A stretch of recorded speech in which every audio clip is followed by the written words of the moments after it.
उत्तर प्रदेश विधानसभा का मानसून सत्र 3 अगस्त से शुरू होने जा रहा है। सत्र शुरू होने से पहले समाजवादी पार्टी के अध्यक्ष अखिलेश यादव ने प्रेस कॉन्फ्रेंस कर योगी सरकार पर कई बड़े आरोप लगाए।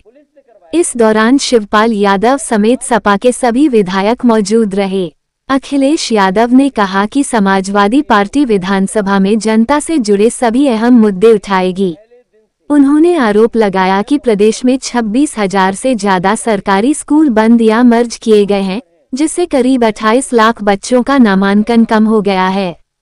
उनका कहना है कि इसका सबसे ज्यादा असर दलित, पिछड़े और आदिवासी समुदाय के बच्चों की पढ़ाई पर पड़ा है। उन्होंने दावा किया कि प्रदेश में 62,000 से ज्यादा शिक्षकों की संख्या घट गई है, जबकि 81,000 से ज्यादा शिक्षक पद अभी भी खाली हैं।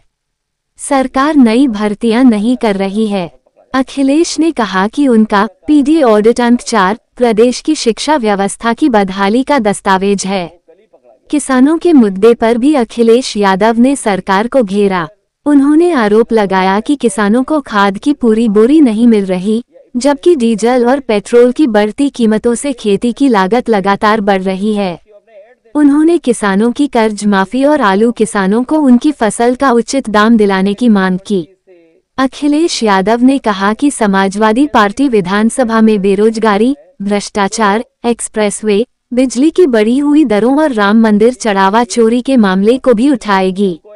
साथ ही जौहर विश्वविद्यालय के मुद्दे पर भी सरकार से जवाब मांगा जाएगा। उन्होंने ये भी कहा कि अगर उनकी सरकार बनी तो जेपीएनआईसी को मौजूदा स्थिति से बेहतर बनाया जाएगा। ऐसे में 3 अगस्त से शुरू होने वाले मानसून सत्र में सरकार और विपक्ष के बीच शिक्षा, किसान, रोजगार और कानून व्यवस्था जैसे मुद्दों पर तीखी बहस होने के आसार हैं। अब ये भी जान लें कि बीजेपी उनकी भी सगी नहीं है। जिस दिन उन्हें लगेगा कि फंसने वाले हैं ये लोग, उसी दिन साथ छोड़ देंगे। अब वो सब अपनी मन की बात कह रहे हैं। एक विभाग है उसके मंत्री का सब मन की बात जानना चाहते हैं, वो आ ही नहीं रहे सदन में। सभी सांसदों के सामने बला टल गई, मामला निपट गया, उन्होंने उनके मन की हो गई बात। सर, बीजेपी के एक विधायक जीबीआईसी गेस्ट हाउस पर धरने में उनसे जब पूछा गया कि लीड पेपर लीक पर सर क्या रोक रहे, कह रहे हैं कि हमने फिर एग्जाम तो करा दिया, क्या युवा का भविष्य यही साल का है? भारतीय जनता पार्टी पहले से साजिश षड्यंत्र करती आई है। सूची लिस्ट बदलने का काम ये करते आए हैं। और यूपी के हमारे सीनियर जर्नलिस्ट लोग या वरिष्ठ जर्नलिस्ट लोग ये जानते होंगे, एक समय पर बीजेपी की सरकार थी और बीजेपी ने पूरा 0 सेशन हो गया था। 0 सेशन हुआ था, केवल इसी वजह से हुआ था। और जो अगर उस समय के जो लोग रहे होंगे एग्जामिनेशन कराने वाले लोग, अगर आपके संपर्क में हो तो पता करना आप कि उस समय बीजेपी के लोग लिस्ट बदलवाना चाहते थे, अपने लोगों को शामिल करना चाहते थे। जब उन लोगों ने मना कर दिया कि हम नहीं शामिल करेंगे, उसकी वजह से वो सेशन 0 हुआ था। आप पता करवा लीजिए केजीएमयू और किसी मेडिकल कॉलेज में।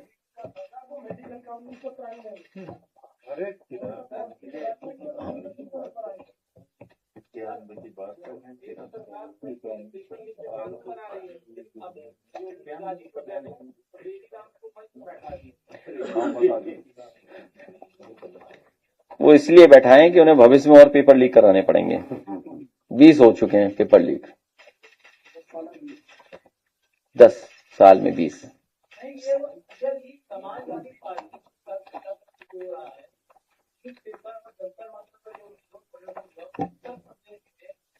दो पार्टियों के जो विधायक हैं, जो एक कैबिनेट है, उसको पेपर लीक और प्रतियोगी परीक्षा होगा, तो क्या पार्टी उस मुद्दे को विधानसभा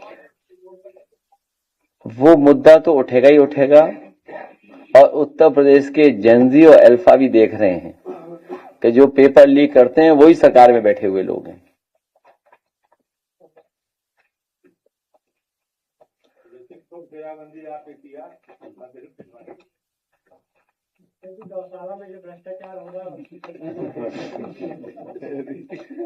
अभी प्रभु हनुमान जी से हम लोगों ने सबने आशीर्वाद ले लिया है।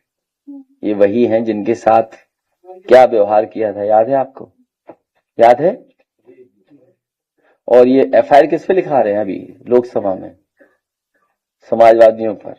विपक्ष के लोगों पर, पप्पू यादव पर, अवधेश जी पर, कांग्रेस पार्टी के नेता उन पर, तो एफआईआर इन पे क्यों नहीं हुई जिन्होंने हनुमान जी को इस तरीके से पेश किया था? उन्हें मजबूर किया, उनकी गरीबी का मजाक उड़ाया उन्होंने। जितने भी ये पात्र बनते हैं, कलाकार बनते हैं, वो सब गरीब घर के परिवार के हैं, उनका इसी से जीवन यापन होता है। इसलिए पहले भी मैंने कहा था, अगर आपको याद हो 22 से पहले, चुनाव से पहले, तभी डॉक्टर राम मनोहर लोहिया, नेताजी, हम सब लोग रामायण मेला कराते थे। रामायण मेला का बजट होता था चित्रकूट में और अयोध्या में। इन पात्रों को, जो कलाकार हैं, समाजवादी सरकार बनने पर इन कलाकारों को सम्मान दिया जाएगा। और साथ ही साथ जो हमारी हिंदुस्तानियत की परंपराओं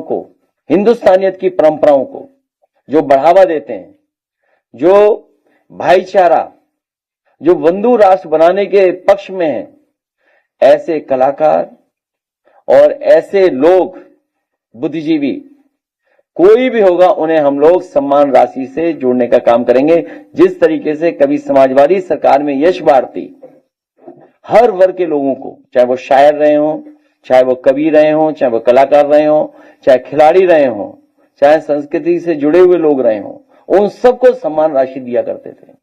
भविष्य में हमारी हिंदुस्तानियत तहजीब को बढ़ाने के लिए, उन परंपराओं को बढ़ाने के लिए अगर हमें सम्मान राशि तय करनी पड़ेगी, तो इन कलाकारों के साथ उनको भी सम्मान राशि देने का काम करेंगे। ये हम लोग 22 में भी कर चुके हैं। आपको आज भी महंगे गैस सिलेंडर और बढ़ते खर्च से परेशान हैं? अब समय है बदलाव का। लाइए प्रचंड वुड पैलेट चूल्हा, जहां मिले ज्यादा हीट, कम खर्च और आसान इस्तेमाल।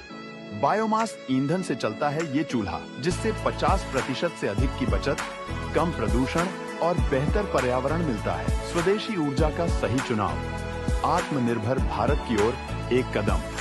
गैस का विकल्प, प्रचंड का संकल्प। मायर इंडस्ट्रीज, लखनऊ।